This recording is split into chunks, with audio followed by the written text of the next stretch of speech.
Here we are, July 15th, on the Turnpike, heading to PGA Boulevard in Palm Beach Gardens to go see Mark Levin. Mark Levin is our chief spokesperson for the Convention of States project, which attempts to amend the U.S. Constitution using Article 5 that allows the states, 34 of them, to file an identical application, crossing T's, dotting I's, to curb the power of the federal government, to keep it from abusing the states that formed a coalition of confederacy of states to create what is the United States, and to remind the federal government that our unalienable rights were given to us by our Creator long before we formed this federal government. And now that you have abused the public's trust by indebting the nation over the course of half a century, have devalued it, demeaned it, we're here to hand slap you by calling for the Convention of the States. We're doing so for various reasons, and in the nuances of different people's opinions. I'm doing it for various reasons. I'm a first generation Cuban American parents, and American Cuban,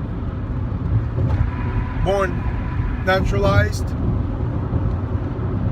not by birth because I was born here, but naturalized in the ethos of freedom and self-reliance. I'm driving up here to Palm Beach Gardens simply to do my duty, because this great nation allowed my parents to come here in 1960 so that I could be born free. And be as it may, there's things that have already evolved in terms of what the Convention of States stands for. And this will all be hashed out in the convention that hopefully, somehow, some way, I am selected by the Florida legislator to be a commissioner, and hopefully people will speak up on my behalf and allow me to be a citizen commissioner. That's what I really want.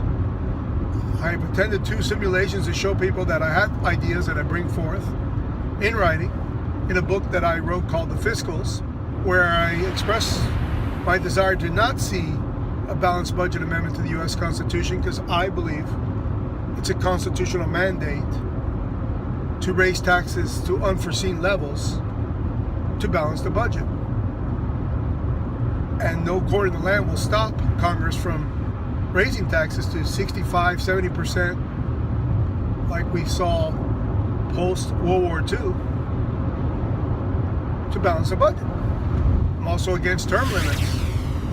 Term limits knocks out a lot of legitimate politicians that are actually good at what they do. I want to keep politicians getting elected and re-elected if they require, or if they satisfy a requirement of 90% attendance in Congress, physical attendance in chambers. So I put punch in, punch out amendment, where you have to satisfy that requirement, you have to reach that milestone in order to run for re-election. Why not?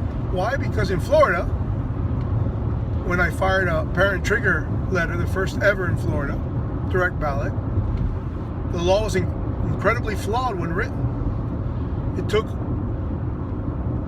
12 years to promulgate the law. It was passed in 1996 and wasn't promulgated until about 2010. So you could see the tremendous amount of time before it was actually actuated and promulgated to force the vote. Nobody would touch it. And then when it was written by the bureaucrats during Charlie Crist's governorship, they had the ballots separate for parents and teachers.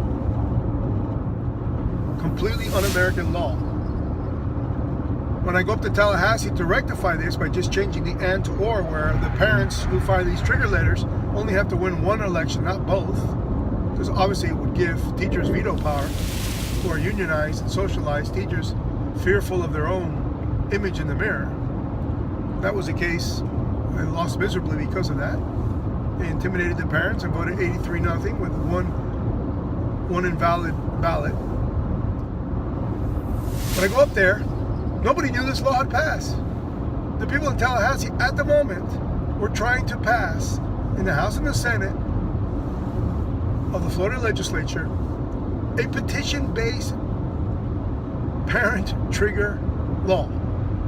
Are you kidding me? Are you kidding me? And when I brought it to their attention, they realized, oh my God, we didn't know there was a direct ballot-based parent trigger law on the books because of term limits.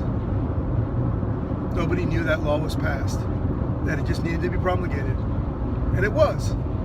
So naturally, as the word got out, the law died once again, and in 2020 died. So knowing this, I'm against term limits at the national level, because it would only be worse. That means the government will continue to be run by a bunch of bureaucrats and congressional staffers to the degree that the politicians that we elect are not effective. I want you to ponder that, my Convention of States friends, as we continue onward to the path of 34 states.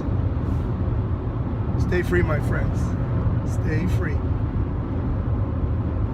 Love America. Peace.